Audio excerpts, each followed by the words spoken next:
Now let's talk about the mechanics of the cataract surgery itself. When we're doing the surgery, there's a few things that we have to do irrespective of which way we do it. Some of you are hearing things about laser-assisted cataract surgery. So let me tell you how that plays in here. We make two little incisions in the eye to get inside. The pupil gets dilated before the surgery starts. So we have this opening here to the lens of the eye. Now we can't see the whole lens of the eye, but we can see a fairly large portion of it. And it has a skin around it. So imagine this being shaped a little bit like an M&M. And instead of a shell, it has a thin skin. Think of something like grape skin. And we're going to make a circular opening in that and go inside. And instead of sucking out chocolate, we're going to suck out the cloudy stuff. The inside of the lens is actually layered a little bit like an onion. So we can fracture this and then take the inside cloudy part out. And the last layers that are layered like an onion are sort of stuck to the skin layer. And we can peel that off and leave only the little thin skin that used to cover your cataract. And that acts like a little sac that then will hold your new implant. So this is important. Irrespective of the implant type you pick, it always goes in the same place, exactly where your cataract came from. And irrespective of how we do the steps of your surgery, the fundamental steps are always going to be the same. You're going to get incisions to get inside.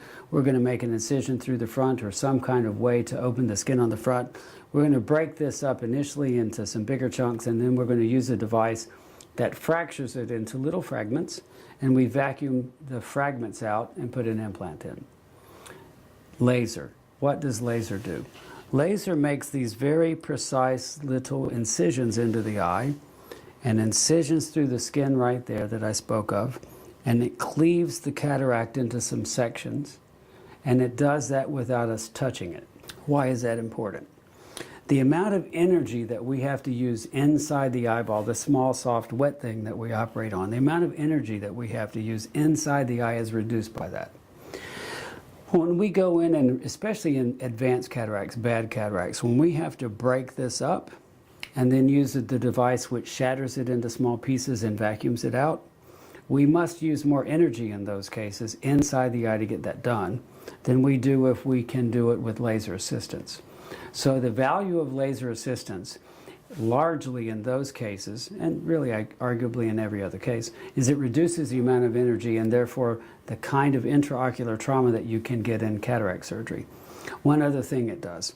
Some of you have astigmatism that isn't so great that you have to have a special lens that corrects astigmatism.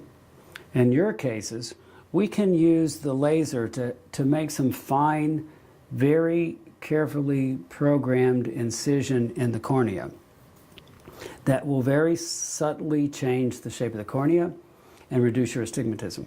So the laser can give us more precision in reducing or sometimes eliminating astigmatism than we could with the typical technique where we do it with manual incisions, an instrument in my hand placed on the eye.